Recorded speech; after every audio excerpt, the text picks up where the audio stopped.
आज हम ancient history के इन सोर्सेज को एकदम बबुआ स्टाइल में समझेंगे। राइट हम यहाँ सिर्फ डेट्स नहीं रटेंगे। नहीं यार, डेट्स तो वैसे भी किसी को याद नहीं रहती। हम इसका लॉजिक समझेंगे। ये देखेंगे कि इंसान आखिर उस पत्थर के जमाने से निकलकर आज के इस सेटल्ड लाइफ तक पहुंचा कैसे। एग्जैक्टली और ये जानना इसलिए जरूरी है क्योंकि इतिहास सिर्फ बीती हुई बातों का रोना नहीं है। इतिहास ह्यूमन एवोल्यूशन का एक लाइव म्यूजियम है। सही बात है, एकदम लाइव म्यूजियम। हाँ मतलब ये हमें बताता है कि हमारी दिमागी क्षमता कैसे डेवलप हुई। इंसान का सफर एक चेन की तरह है जिसकी पहली कड़ी उसी पत्थर के जमाने में जुड़ी थी। ओके, लेट्स अनपैक दिस यार। आज के इस डीप डाइव में हम देखेंगे कि इंसान का दिमाग चला कैसे। पर देखिए, पूरा पाषाण काल यानी उस स्टोन एज में घुसने से पहले एक बेसिक चीज क्लियर करनी है मुझे। हाँ बताइए। ये इतिहास जिसके बारे में हम बात कर रहे हैं, इसको लिखा किसने? मतलब उस वक्त तो कोई डायरी मेंटेन करने वाला था नहीं, तो इस इतिहास को जमीन से खोदा किसने? ये बहुत अच्छा सवाल है। देखिए हिस्ट्री को समझने के लिए दो अलग अलग ब्रांचेस को देखना पड़ता है। पहला है रिटन हिस्ट्री और दूसरा है आर्कियोलॉजी। आर्कियोलॉजी यानी पुरातत्व। बिल्कुल। तो सबसे पहले बात करते हैं इतिहास के जनक यानी फादर ऑफ हिस्ट्री की। इनका नाम याद रखने की एक बहुत सिंपल ट्रिक है। एच से हिस्ट्री और एच से हेरोडोटस। अरे वाह, एच से हिस्ट्री, एच से हेरोडोटस, ये तो एकदम सेट हो गया दिमाग में, है ना। हेरोडोटस पहले इंसान थे जिन्होंने पास्ट के इवेंट्स को एक लॉजिकल फॉर्म में डॉक्यूमेंट करना शुरू किया था। लेकिन देखिए, हेरोडोटस तो रिटन हिस्ट्री वाले हो गए ना। जब इंसान को पढ़ना लिखना कुछ नहीं आता था, तब का इतिहास जमीन के अंदर दबा था। उसको निकालने वाले पुरातत्व के चाचा कौन थे? यहाँ आते हैं रॉबर्ट ब्रूस फुट। ये आर्कियोलॉजी के पिता माने जाते हैं। इन्होंने ही जमीन से पत्थर और हड्डियां निकालकर उनकी स्टडी शुरू की थी। दोस्तों, इसको याद रखने का एकदम मस्त जुगाड़ है मेरे पास। ध्यान से सुनिए। पुरानी चीजों को मिट्टी से साफ करने के लिए क्या लगता है? ब्रश लगता है। हाँ, ब्रश लगता है। तो ब्रूस से ब्रश याद रखें। अरे ये तो बहुत बढ़िया ट्रिक है ना। रॉबर्ट ब्रूस फुट मतलब पुरातत्व वाले चाचा जो ब्रश लेके मिट्टी साफ करते थे। क्लियर हुआ कि नहीं? एकदम क्लियर हो गया। और अगर हम स्पेसिफिकली भारत की बात करें कि इंडिया में आर्कियोलॉजी किसने शुरू की, तो वो थे अलेक्जेंडर कनिंघम। इन्होंने ही ASI यानी आर्कियोलॉजिकल सर्वे ऑफ इंडिया का फाउंडेशन रखा था। सही है।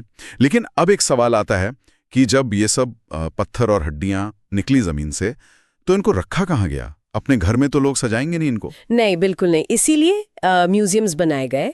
इंटरनेशनल लेवल पर जो सबसे बड़ा म्यूजियम है वो कोपेनहेगन में है, और अपने देश में इंदिरा गांधी मानव संग्रहालय है। अच्छा, भोपाल वाला? हाँ, भोपाल में। ये डिटेल सोर्सेज में दी है कि ये संस्कृति मंत्रालय यानी मिनिस्ट्री ऑफ कल्चर के अंडर आता है। यहाँ ह्यूमन एवोल्यूशन को आर्टिफैक्ट्स के थ्रू फिजिकली दिखाया गया है। बवाल चीज है एकदम। अब देखिए, इन सोर्सेज में एक और मस्त चीज है। क्रिश्चियन थॉमसन नाम के एक विद्वान थे। हाँ, थॉमसन। इन्होंने हिस्ट्री को लकीर के हिसाब से बांट दिया। पत्थर मिला तो स्टोन एज, लोहा मिला तो आयरन एज।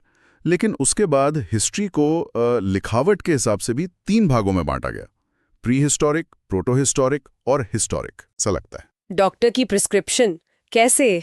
अरे लिखा तो है वहां पे, उसको पढ़ कोई नहीं सकता। सिंधु घाटी की लिपि एकदम वैसी है। अरे हाँ, ये टेक्निकली बिल्कुल सटीक बैठता है। प्रोटो हिस्टोरिक में लोगों ने स्क्रिप्ट तो बना ली थी, सिंबल्स उकेर लिए थे, पर आज तक कोई उस लिपि को पढ़ नहीं पाया है। और प्री हिस्टोरिक में तो लोग एकदम बकलोल थे, ना। हाँ, वहां तो पढ़ने लिखने का सवाल ही नहीं उठता, क्योंकि भाषा थी ही नहीं।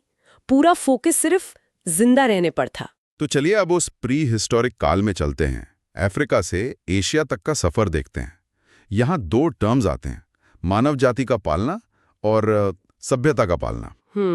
अफ्रीका को मानव जाति का पालना यानी क्रेडल ऑफ ह्यूमैनिटी कहा जाता है, क्योंकि सबसे पुराने ह्यूमन फॉसिल्स वहीं मिले थे। लेकिन वहां इंसान लाखों साल तक रहा और पूरी तरह से खाना बदोश था। नोमैडिक लाइफ है ना। बिल्कुल। उन्हें समाज बनाने का कोई आइडिया नहीं था। वहीं से माइग्रेट करके जब वो एशिया आए, तब उन्होंने ग्रुप में रहना और सिविलाइजेशन डेवलप करना शुरू किया। इसलिए एशिया को सभ्यता का पालना कहते हैं। अब यहाँ बबुआ ध्यान से सुनिए और सोचिए, ये मेरा एक पुशबैक है। बोलिए। इंसान अफ्रीका में 20 लाख साल तक सिर्फ घूमता क्यों रहा? वहां मिट्टी खराब थी क्या? अचानक एशिया आके ही क्यों दिमाग चला उनका? देखिए, इसका सीधा सा जवाब उनकी सर्वाइवल स्ट्रैटेजी में है। अफ्रीका में इंसान पूरी तरह से खाद्य संग्राहक था। मतलब शिकार करना और पेट भरना। एग्जैक्टली उनका दिमाग सिर्फ डेली टारगेट पर चल रहा था, पेट भरना है। जब आप जंगल में सिर्फ नंगे पांव घूमकर खाना ढूंढ रहे हैं तो आपके पास घर बनाने या लैंग्वेज डेवलप करने का मेंटल बैंडविड्थ नहीं होता। हाँ यार, लंबा सोचेगा कैसे जब पेट में चूहे कूद रहे हो? सही बात है। जब तक आगे का नहीं सोचेंगे, प्रोग्रेस कैसे होगी? मतलब उनकी लाइफ थी खाओ पियो और खिसक लो, लंबा गेम नहीं खेल रहे थे। चलिए अब इस पुरा पाषाण काल यानी स्टोन एज को समझते हैं। दोस्तों, पीडीएफ की उस इमेज को याद कीजिए। देखिए पेज पर वो भद्दा और बड़ा सा पत्थर दिख रहा है। हाँ, वो इर्रेगुलर शेप वाला। वही है पुरा पाषाण की पहचान। उस भद्दे पत्थर को उठाकर बस जानवर के सर पे दे मारते थे। और इसीलिए शिकार आसान नहीं था, निशाना बहुत चूक जाता था। लेकिन इस टाइम की सबसे बड़ी खोज हथियार नहीं थे। तो क्या था? वो एक एक्सीडेंट था, आग की खोज। आग का एक्सीडेंट? अब ये कैसे हुआ होगा? मतलब एक्सपेरिमेंट तो था नहीं? बिल्कुल नहीं। पीडीएफ सोर्सेज के हिसाब से ये एक एक्सीडेंटल इनोवेशन था। जब वो सख्त चट्टानों को तोड़कर औजार बना रहे थे तो दो पत्थरों के टकराने से चिंगारी निकली होगी और वहां से आग लग गई। हाँ, और इस आग ने सबसे बड़ा गेम चेंजर दिया उन्हें, पकावा खाना। मतलब आग का एक्सीडेंट होते ही अपना मेन्यू कच्चा मीट से अपडेट होकर चिकन तंदूरी हो गया। क्लियर हुआ कि नहीं दोस्तों? सही एनालॉजी है। कच्चा मांस हजम करने में बॉडी की एनर्जी बहुत वेस्ट होती थी। पका खाना एनर्जी देता था। दिमाग और पेट दोनों डेवलप होने लगे। और जब फ्री टाइम मिला तो पेंटिंग शुरू हो गई। खाली पेट थोड़ी कोई ब्रश पकड़ता है। एग्जैक्टली भीमबेटका की गुफाओं में जो चित्रकारी है वो इसी का नतीजा है। उन्होंने टाइम पास के लिए गुफाओं के अंदर शिकार और ग्रुप डांसिंग की ड्राइंग्स बनाई। एकदम लल्लन टॉप यार। पर देखिए, वो भद्दे पत्थर अभी भी एक प्रॉब्लम थे। हिरन भाग जाता था तो उन्होंने छोटे हथियार बनाए जिसे मध्य पाषाण या मेसोलिथिक एज कहते हैं। राइट। इन छोटे और धारदार हथियारों को माइक्रोलिथ कहते हैं। छोटे पत्थर। हाँ, इनको लकड़ी या हड्डी में फिट करके भाले और तीर बनाए गए। लेकिन इस युग का सबसे बड़ा टर्निंग पॉइंट माइक्रोलिथ नहीं था, वो था अंत्येष्टि यानी बेरियल राइट्स। मतलब मुर्दों को दफनाना। पर रुकिए, मुझे यहाँ एक और डाउट है। सिर्फ गड्ढा खोदकर बॉडी दफनाना, इसको इतना बड़ा रेवोल्यूशन क्यों मानते हैं? देखिए, अंत्येष्टि सिर्फ गड्ढा खोदना नहीं था। ये दिखाता है कि इंसान के अंदर इमोशंस और ह्यूमन सेंसिटिविटी आ रही थी। एक जानवर अपने साथी को मरने के बाद छोड़ देता है, पर इंसान ने सम्मान के साथ दफनाना शुरू किया। ओह अच्छा। हाँ, और उन्होंने मृतकों के साथ औजार और आभूषण भी दफनाए। ये दिखाता है कि उनमें आत्मा या आफ्टर लाइफ का कॉन्सेप्ट आ रहा था। जानवर से इंसान बनने की सबसे बड़ी पहचान थी। बवाल चीज है ये। दिमाग में सिर्फ शिकार नहीं चल रहा था, इमोशंस भी आ गए थे। अब चलते हैं नवपाषाण काल में, न्यूलिथिक एज। यहां से गेम पूरी तरह पलट गया, क्योंकि शिकार से पेट नहीं भर रहा था तो उन्होंने खेती शुरू की। हाँ, इसको हमारे सोर्सेज आवश्यकता की श्रृंखला यानी चेन रिएक्शन कहते हैं। खेती कोई एक दिन में नहीं सीखी थी उन्होंने। तो कैसे हुई शुरुआत? मौसम गर्म हो रहा था। उन्होंने देखा कि जहां वो बीज फेंक देते हैं वहां नए पौधे निकल आते हैं। जब उन्होंने फसल उगाना सीख लिया तो उनकी पूरी लाइफस्टाइल चेंज हो गई। और इस चेन रिएक्शन को ध्यान से सुनिए दोस्तों। खेती शुरू हुई, अब फसल तो महीनों में उगेगी ना। फसल को छोड़कर भाग तो नहीं सकते। बिल्कुल नहीं। तो रुकना पड़ा उन्हें। यहां से शुरू हुई स्थायी आवास यानी सेटल्ड लाइफ। खाना बदोश लाइफ का द एंड हो गया वहां पे। और जब आप एक जगह रहते हैं तो दो नई ज़रूरतें आती हैं। पहली ज़रूरत थी अपनी फसल और बस्ती की सुरक्षा। अरे हाँ, सुरक्षा। और इस जरूरत ने जन्म दिया सबसे पहले पालतू जानवर को, कुत्ता यानी डॉग। राइट, सबसे पहले कुत्ता पाला गया। Here's where it gets really interesting दोस्तों।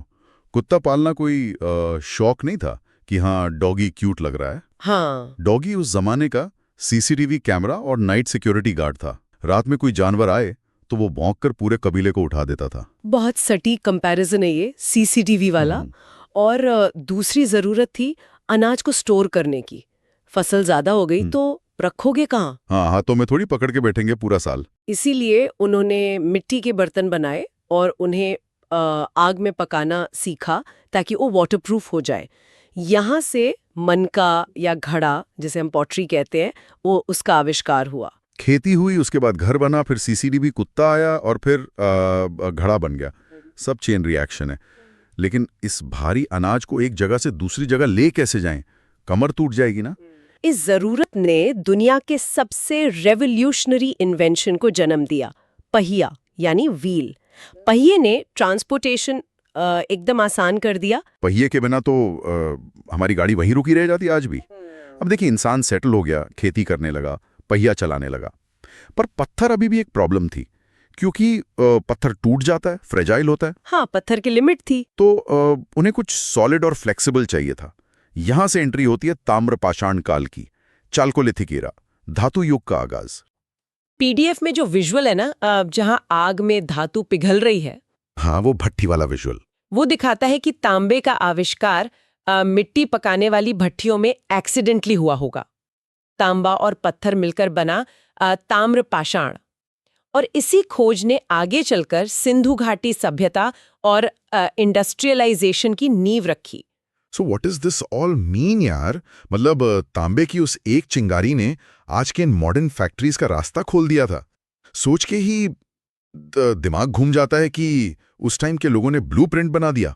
हाँ, उनकी जरूरतें और सर्वाइवल ही उनका सिलेबस था। तो दोस्तों, ध्यान से सुनिए। एक वो टाइम था जब हमारा पूर्वज, वो बबुआ, एक भद्दा सा पत्थर लेके घूमता था दर दर के, और आज उसी इंसान के हाथ में कंप्यूटर है, स्मार्टफोन है। सही बात है। ये ह्यूमन इंटेलिजेंस का पावर है दोस्तों। पत्थर से शुरू हुआ सफर आज रॉकेट्स तक पहुंच गया है और रुका नहीं है। एकदम सही कहा आपने। और इस पर मैं एक आखिरी सवाल छोड़ना चाहूंगी सबके लिए। अरे बिल्कुल।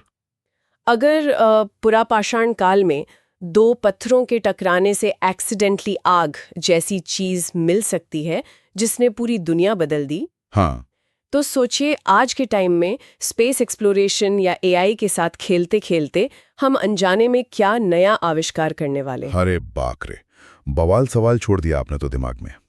क्या एआई हमारी नई आग बनेगी? इस पर सोचिएगा जरूर बबुआ लोग। उम्मीद है इस पोस्टमार्टम में लॉजिक से एकदम क्लियर हो गए होंगे। खूब मस्त रहिए और सीखते रहिए। जय हिंद।